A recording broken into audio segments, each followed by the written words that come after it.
만나서 만나뵙게 돼서 대단히 감사를 드립니다. 목소리의 상태가 좋지 않습니다. 일주일간 아니죠. 정확하게는 한 열흘 정도 되는 것 같은데 감기를 앓고 나니까 목소리가 별로 좋지 않네요. 오늘 세길교회 운영위원 특히 이제 정경희 선생님을 비롯해서 여러 신자분들께 감사를 드립니다. 학교 다닐 때 세길교회를 알고 있었습니다만 또 어떻게 보면 이상적인 또 대안적 교회 상으로 알고 있었던 것이죠. 사실은 올 기회가 별로 없었는데 어쩌자고 저를 찾아내셔서 부르셨는지 부담이 매우 큽니다. 여하튼 감사를 드리고요. 오늘이 환경주일입니다만 특별히 NCC에 속해 있는 교단을 제외하고는 사실상 환경주일로 지키는 교회가 그렇게 많지는 않습니다. 제가 살고 있는 곳이 부천인데 부천에서 지하철을 타고 오면서 바로 용산역에 내렸죠. 그리고 나서 사람들을 따라서 이제 출근에 나오려고 보니까 바로 앞에 에스컬레이터가 등장했습니다.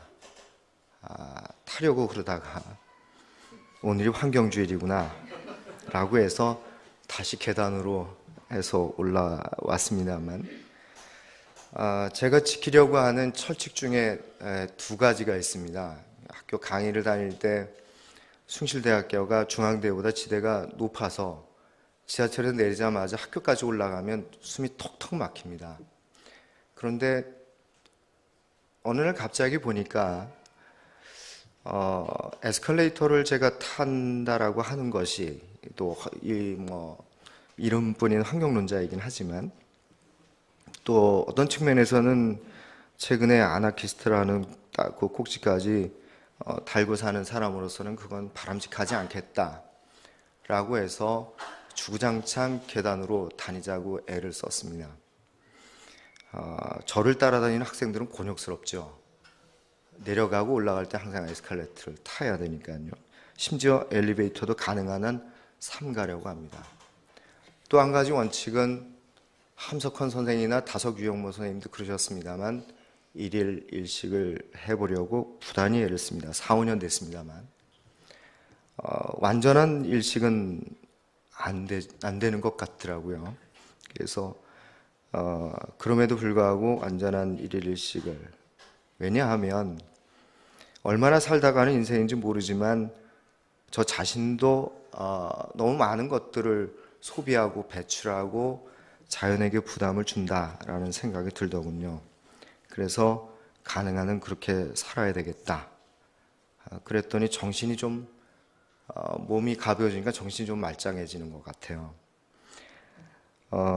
여하튼 그만큼 우리가 교회뿐만 아니라 사람들이 여전히 환경 문제는 심각해지는데 환경에 대한 인식은 뒷전이라는 얘기가 되는 거겠죠.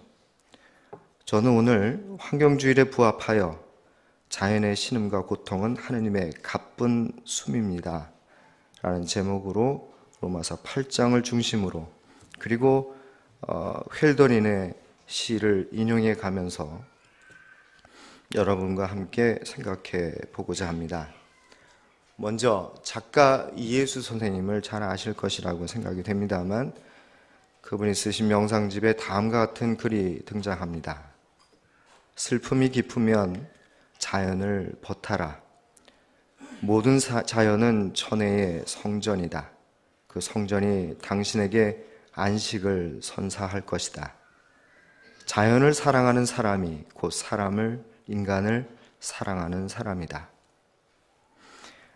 풀 한 포기도 벌레 한 마리도 모두 조물주가 저술한 아름다운 한 권의 책이다.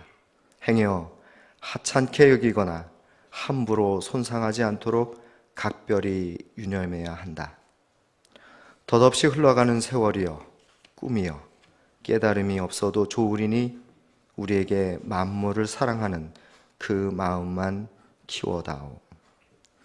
좋은 생태학적 시선이라고 생각을 했습니다. 그렇다면 먼저 이런 질문을 던져보고 싶습니다. 도대체 인간에게 구원이란 무엇일까요? 지금 인간은 구원을 필요로 하고 있는 것일까요? 별로 관심이 없을지도 모르겠습니다. 그러면 어떤 사람들에게는 부담스러운 질문이 될지도 모르니 좀 더 범위를 작게 잡아볼까요? 그리스도에게 구원은 어떤 의미일까요? 오래전 유대인들이 생각했던 묵시문학적 유산인 천국과 지옥의 두 갈래길로에서 지옥을 면하는 것이 구원일까요? 복음서를 가만히 들여다보면 천국은 가는 것이 아니라 오는 것입니다. 하느님 나라의 의식을 갖게 되었던 예수가 사람들에게 맨 처음 했던 말은 하느님의 나라가 가까이 왔다는 것이었습니다. 영국의 요한복음 연구의 대가인 다드는 has come, 즉 가까이 왔다를 has come으로 번역을 해야 한다고 주장합니다. 그리스 원어에 가장 가깝게 번역했다는 RSV는 이를 attend, 손에 닿을 정도로 혹은 near라고 옮겨 놓았습니다. 이러한 해석학적 근거에서 보면 구원은 오고 있는 하느님의 지배 혹은 통치를 어떤 자세로 맞이할 것인가와 깊은 연관이 있는 게 아닌가 하는 생각을 갖게 합니다. 그렇다면 구원, 그것은 이 땅에서 잘 입고 그리고 잘 먹고 잘 자다가 생이 다한 후에 다시 하늘나라에 가서도 잘 입고 잘 먹으면서 잘 자는 평균적, 하이데거가 말한 일상적 인간의 삶이 아닙니다. 적어도 성령, 즉 하느님의 영 혹은 하느님의 정신을 선물로 받은 사람이라면 그러한 사유 없이 사는 이기적인 신앙과 삶에서 탈피해야 합니다. 하느님의 영은 세속적인 몸의 것들로부터 완전히 해방되는 삶을 지향한다고 사도 바울은 말해주고 있죠. 더군다나 이 시대에 하느님의 정신을 자신의 삶의 기운과 척도로 해서 살겠다는 그리스도인은 피조물의 신음과 고통을 외면하지 말아야 합니다. 그것은 우리의 구원만큼 피조물의 구원 또한 중요하기 때문이죠. 하느님의 영, 하느님의 정신이 자신의 마음에 각인된 그리스도인은 나만의 구원, 인간만의 구원과 해방뿐만 아니라 피조물과 더불어 구원되어야 한다는 생각을 가져야 합니다. 그래서 구원은 더불어 구원이요, 다 함께 구원입니다. 그런데 현실은 어떤가요? 구원의 대상인 피조물은 인간에 의해서 신음과 고통, 상처와 파괴, 착취와 억압으로 인해서 만신창이가 되어 버렸습니다. 힐더리는 만족이라는 시에서 이렇게 썼습니다. 한 인간이 삶으로부터 스스로를 발견할 수 있고 삶이 어떻게 느껴지는 것인지를 알 수 있다면 그것은 좋은 일이다. 위험으로부터 벗어난 사람은 폭풍과 바람을 벗어난 사람과 같다. 그러나 아름다움을 또한 아는 것, 전체 삶의 순응과 숭고함을 아는 것, 더욱 좋은 일이다. 노력의 수고로부터 기쁨이 생겨날 때, 그리고 이 시간에 모두가 얻어낸 재화라고 스스로 부르듯이 푸르른 나무, 가지들의 끝머리, 줄기의 껍질을 에워싸고 있는 꽃들, 신적인 자연으로부터 존재한다. 그들은 하나의 생명, 이것 위로 하늘의 대기가 허리 굽혀 절하고 있기 때문에 인간이 삶 그 자체의 진리나 본질을 깨닫는 것은 매우 중요하죠. 우리 인간은 일생을 살다 가면서 삶이 무엇인지에 대한 해답을 찾지 못하고 죽는 경우가 허다합니다. 그런데 우리가 한간 미물에 지나지 않는다고 하는 자연도 나름의 미적 가치, 생명적 가치를 가지고 있습니다. 인간은 조화와 균형, 균제, 그리고 반복적 형태의 감성의 재현을 보여주는 자연이 아름답다고 말합니다. 왜 그러한 감성을 체험하는 것일까요? 칸트식으로 얘기하면 우리 안에 미를 판단하는, 아름다움을 판단하는 능력인 주관적 보편성이 있기 때문입니다. 그러면 그 미적 감수성을 누가 부여한 것일까요? 훻더리는 신적인 자연이라는 과감한 표현을 주저하지 않고 사용합니다. 이른바 범신론적 해석이죠. 자연을 들여다보면 하느님이 느껴집니다. 하느님이 생명을 만드셨기 때문에 그가 자연 안에 존재한다는 것입니다. 자연에 하느님이 내재한다는 훻더린의 시적 표현은 단지 추상성이나 개인의 고백으로만 치부해서는 안 될 것입니다. 나의 생명과 자연의 생명은 동근원적 성격을 띱니다. 하늘의 마음과 정신이 아니면 인간은 물론 자연도 살 수가 없습니다. 자연을 신성시하고 자연의 생명 그 자체가 하나의 신적인 능력의 운동처럼 인식하지 않는다면 인간은 자연을 지배하려고 하고 착취하려고만 할 것입니다. 여기에서 우리는 자연이 인간의 구원과는 전혀 별개의 것인 양 배타적 존재로 치부하고 마는 것입니다. 인간의 생태적 죄악은 자연을 대상화하고 수단화하는 데 있습니다.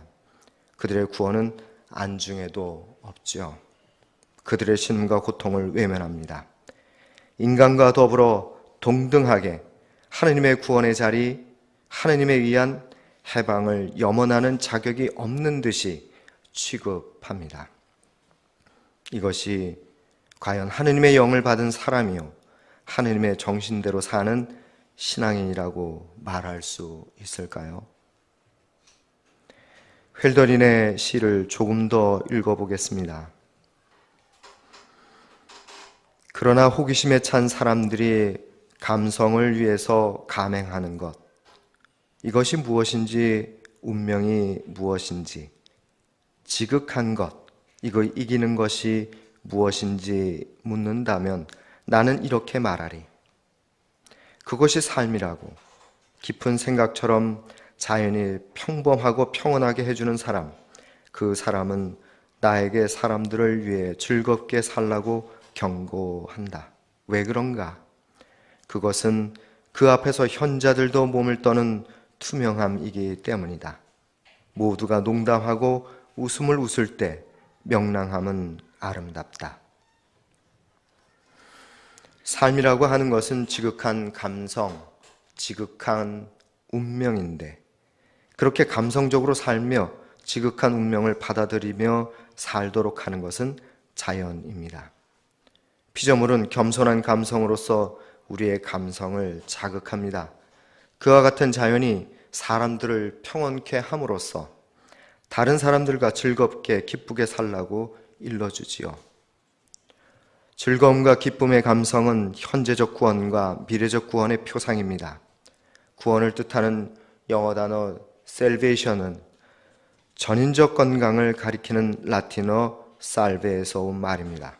따라서 구원받은 사람의 지표인 건강한 사람은 즐거움과 기쁨이라는 감성적 표현과 관계를 적극적으로 나눕니다. 현재와 미래, 오고 있음과 아직 오지 않음이라는 긴장 속에서 희망적인 구원, 메시아의 구원을 바라보기 때문입니다. 희망은 보이지 않습니다.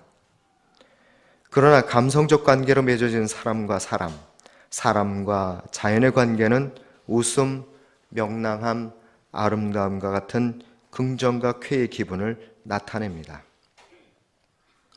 그러므로서 지금 여기에 있는 사람들에게 삶의 희망, 구원의 희망을 자신의 몸, 정신, 그리고 기분을 통해서 보여주게 됩니다. 이른바 자신의 감성적 관계를 통하여 신적 자연 혹은 하느님의 존재를 가시적으로 드러내는 것이죠.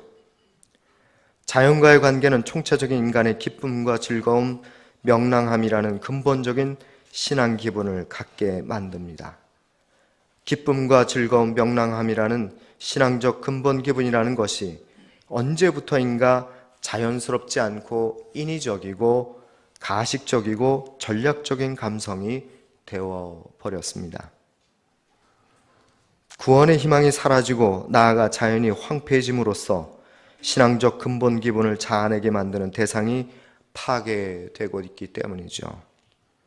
구원이 하나님으로부터 오고 예수 그리스도를 통해서 알려지는 것이라면 자연은 그 구원의 전령자여 희망의 전달자라고 말할 수 있습니다. 다시 말해서 하나님의 구원과 자연의 아름다움은 우리로 하여금 구원의 가능성과 그로 인해 웃음 짓게 만드는 대상이라는 말입니다. 인간의 기쁨, 즐거움, 그리고 명랑함과 웃음이라는 감성적 기분 상태를 회복하고 종국에는 인류의 구원을 확신하는 희망을 갖기 위해서는 어떻게 해야 할까요? 다시 하느님의 영에 기대고 하느님의 정신으로 무장하기 위해서 기도해야 합니다. 사도행전 2장을 보니까 성령이 인간에게 와서 어떻게 변화시키는지를 잘 기록하고 있습니다.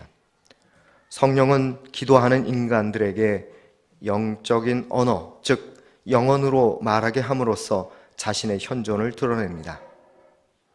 기도는 하느님의 현존을 감각화하고 신의 의지를 실현합니다. 기도는 하느님 자신의 현존으로 인간을 포함한 피조물 전체의 구원을 지향하고 있다는 것을 일깨워 줍니다.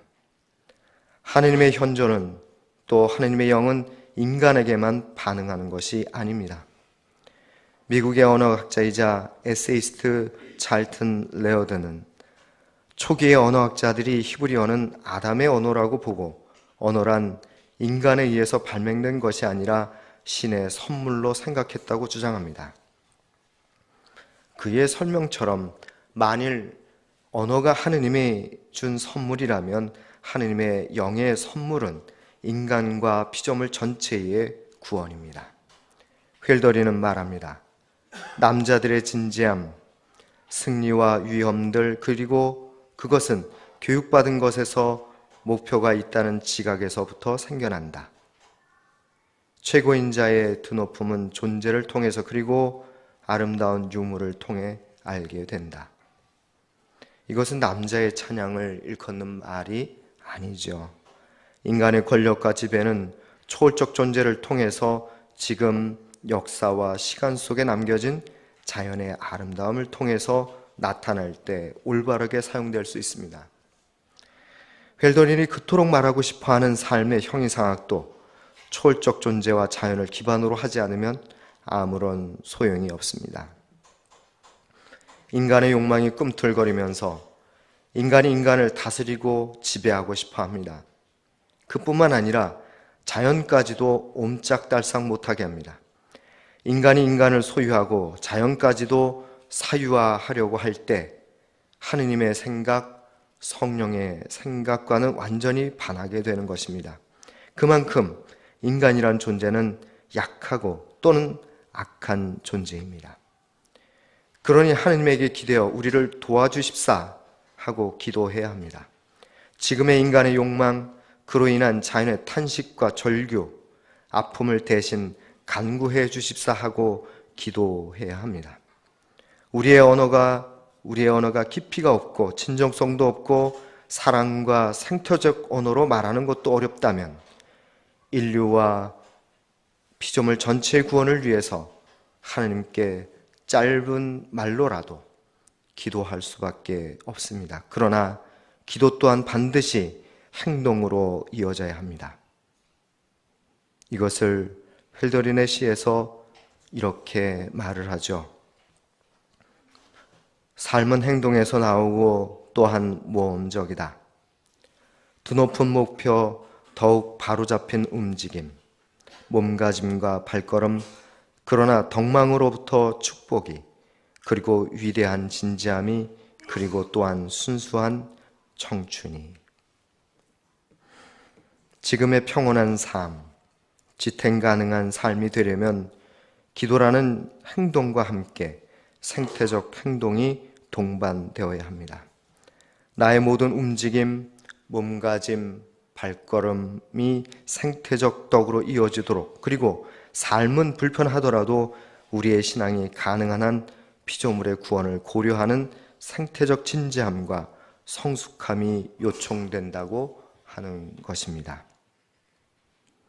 여러분이 잘 아시는 츠지 히토나리의 냉정과 열정 사이라는 소설 속에는 이런 말이 등장하죠. 인간이란 잊으려 하면 할수록 잊지 못하는 동물이다. 망각에는 특별한 노력 따위는 필요도 없는 것이다. 끝도 없이 밀려오는 새로운 일들 따윈 거의 모두 잊어버리고 살아간다. 잊었다는 것조차 모르는 게 보통이다. 체르노빌 원전 사고, 그리고 후쿠시마의 원전 사고, 포항의 지진과 그로 인한 경주의 핵 폐기물 저장소의 위험성, 광우병 사태, 지구온난화, GMO 식품, 먹거리의 불신과 불안 등, 이것들은 생태적 망각의 대상이 아니죠. 그렇게 되어서도 안 될 것입니다. 우리 앞에 스쳐 지나간 수많은 환경적 재앙에 대한 생태적 망각은 더 위험하기 짝이 없습니다. 구원은 위험과 함께 더 가까이 다가옵니다. 그러나 그것은 같이 함께 구원을 이루어야 할 우주 공동체 속의 생명 일반에 대한 자각이 선행되어야 합니다. 그러므로 우리의 구원은 피조물의 고통과 신음과 직결된 것임을 잊지 말고 더불어 구원을 위해서 노력하는 그리스도인이 되어야 할 것입니다. 이 교회의 이름은 새길교회이죠. 새길은 새와 길의 합성어입니다. 길은 서양의 로고스 또는 동양의 법, 도, 진리, 다름화도 같습니다. 거기에서 다시 새는 사이로 풀 수 있습니다. 여백, 공간, 틈, 짬, 생각, 알짬, 배려, 거리입니다. 이처럼 새길교회는 생태학적 교회 공동체를 상징한다고 볼 수 있죠. 그러므로 여기 계신 여러분들이 생태학적 가치들을 실현하고, 그리고 누구보다도 자연을 사랑하는 생태 공동체가 되시기를 주님의 이름으로 부탁을 드리겠습니다. 마지막으로 제가 좋아하는 윤동주의 서시를 읽어드리고 설교를 마칠까 합니다. 죽는 날까지 하늘을 우러러 한 점 부끄러움이 없기를, 잎새이는 바람에도 나는 괴로워했다. 별을 노래하는 마음으로 모든 죽어가는 것을 사랑해야지.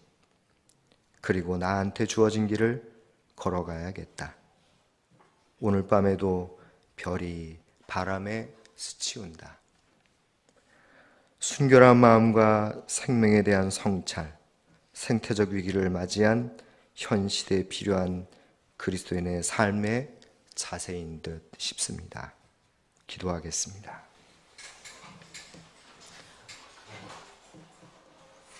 주님,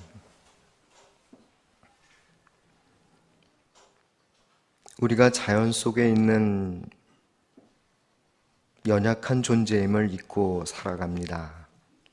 아니, 자연이 아파서 우리조차도 아프고 하느님도 힘겨워 하신다는 공감을 전혀 못하고 있는 것 같습니다. 주님, 인간의 삶의 질이나 개선도 중요하지만 그에 따라서 자연은 자신의 살덩이를 남김없이 내어줘야 한다는 것을 알게 하시고, 우리가 자연의 상처를 싸매면서 살 수 있게 하옵소서. 교회나 종교에 대한 비판의 목소리가 거세집니다.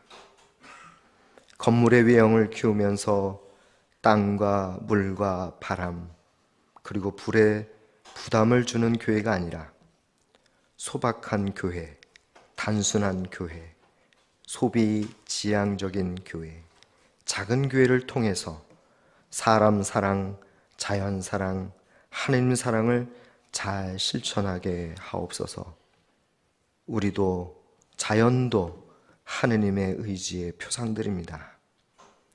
이제 모든 존재자들이 파괴와 고통을 멈추고 화해와 사랑, 공존을 통하여 하느님을 드러내는 생명으로 살아가게 하옵소서.